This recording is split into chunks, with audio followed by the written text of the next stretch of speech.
Module 1, Business Communication Management and Success.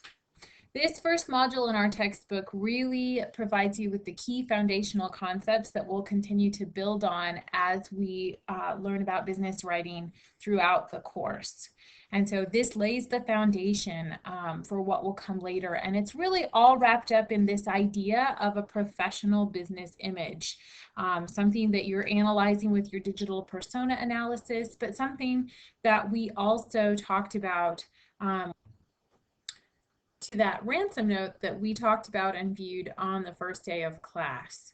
So again, we talked about how in writing, the way that people present themselves in writing does cause us as readers to make assumptions about that person and to interpret that. And so part of writing in the business world is all about professional presentation. But the first module in our textbook really tries to convince you that learning about writing is important to your future career success.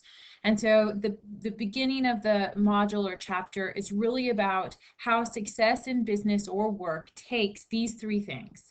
It doesn't matter what business you're in or what kind of organization you work for, the things that will be interacting are people, and then whatever product, information, or service that that business is producing, selling, exchanging. And that exchange and production will happen via communication. And so communication is really vital in the workplace. As our textbook talks about, communication happens in all kinds of ways. And we'll just touch on some of these things in principle and then focus in on specific types or channels of information, specifically the written forms in this class. But verbal communication is anything that involves words, whether that's spoken or written. And so we'll be focusing on verbal communication predominantly in this class. But there's also nonverbal communication, which has to do with images, cultural cues, body language. That happens kind of much more subtly in the workplace, but it does happen. So verbal communication, as the book talks about, can be face-to-face. It can happen over the phone. It can happen via email. It may happen via text message. And then primarily what we'll focus on in this class is it also happens via professional business documents, okay? Nonverbal communication, as the book talks about, we'll talk about this more when we get to Module 3, and some different cultural differences that we want to think about both organizationally and just across cultures. But nonverbal communication can happen through images or logos. We all recognize that immediately without any words attached to it. It can happen in terms of like placement of table seating. So for instance, the person who's at the head of the table is usually in charge of the meeting or has more power than the others. It can happen through gestures. So we can see that these women here are, high-fiving each other. We understand that communication. And the book talks about it can also happen through cultural cues like time. How much time do you have to wait to see someone, or do they let you in to see into their office immediately, or did someone else get to see the boss before you do? Those kinds of things can communicate importance and preference to people. And so communication happens in all kinds of ways. Again, we're going to focus most on these kinds of written documents, okay? So emails, letters, memos, short reports. Why is writing important to your future career success? Successful workers have interpersonal skills because they're dealing with the people in that three-part set that we talked about on the first slide, right? So they need interpersonal skills, they need information or relevant job-related skills and knowledge related to the product, information, or service that's being provided. And then they need to be able to communicate. They need to have critical thinking skills and problem-solving skills that allow them to communicate effectively. Our book talks about how management happens through communication. And so again, writing skills become the key to promotion, as I talked about in that quote that I put into your syllabus, that survey of employers by the College Board. If you want to move up or own your own business, You're going to have to, as a manager, be able to promote unity. Again, those interpersonal skills, right? Working with people, collect and convey information. So you need to know a lot about the product, information, or service that your business is producing, and then make decisions. And communicate those decisions to your workers or the people that you're supervising, as well as your customers. And so communication, both verbal and nonverbal, but particularly in this class, we're going to focus on the verbal and the written, is primarily what we do at work. It's what we do.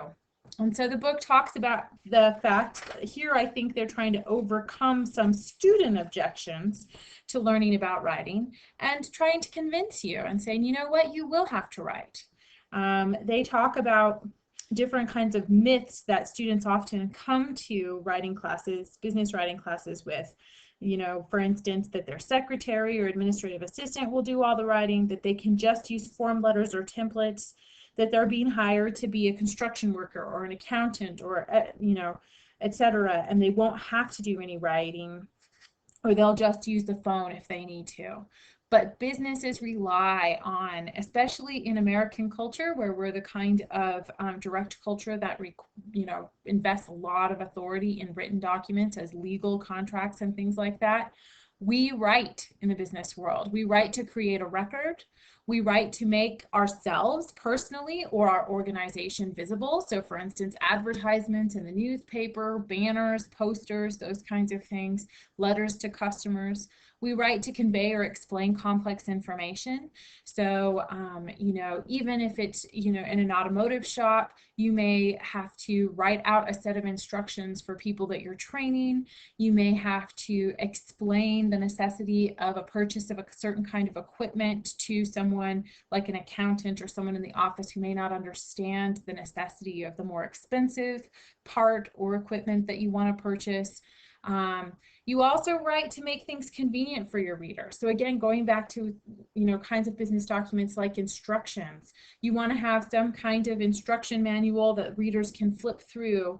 In document design in Module 5, we talked about headings, right? You don't really want to have to read an instruction manual or something like an MSDS sheet, from top to bottom to find what you want. And then you write to save money. How can writing save money? Well, first of all, bad writing costs money. How does bad writing cost money?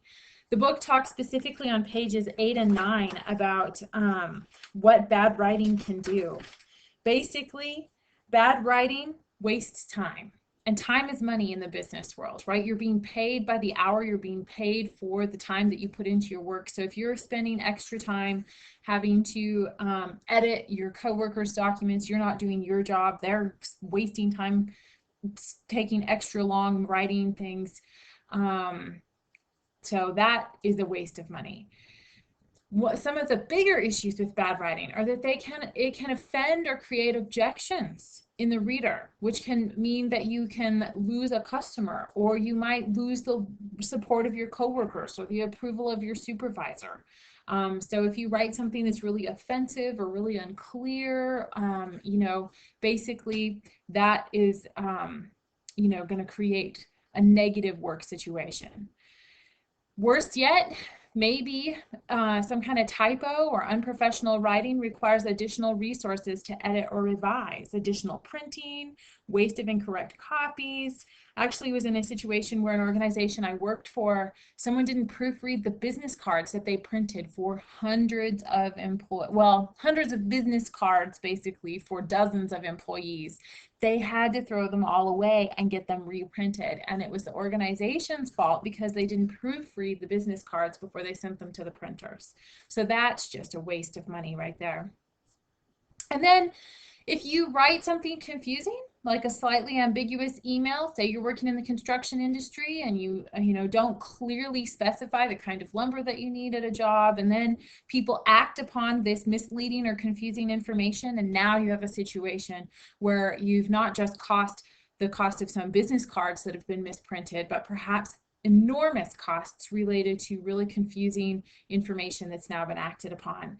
And then the last one that goes back to the first one, while people are trying to sort out what the heck happened, who communicated what went wrong, why you don't have the right lumber at the site at this date, why this subcontractor isn't where they're supposed to be at the right time. Action is delayed on the job while the information is clarified and people sort out the issue. And so all of these things are ways that bad writing can actually cost money on the job.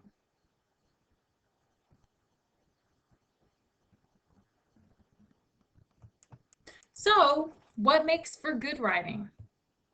Our book talks specifically about this on page 9. Actually, I'll add that here to this so that you know which page to look at when you're looking at the notes. It provides for 5 criteria by which we can evaluate good writing.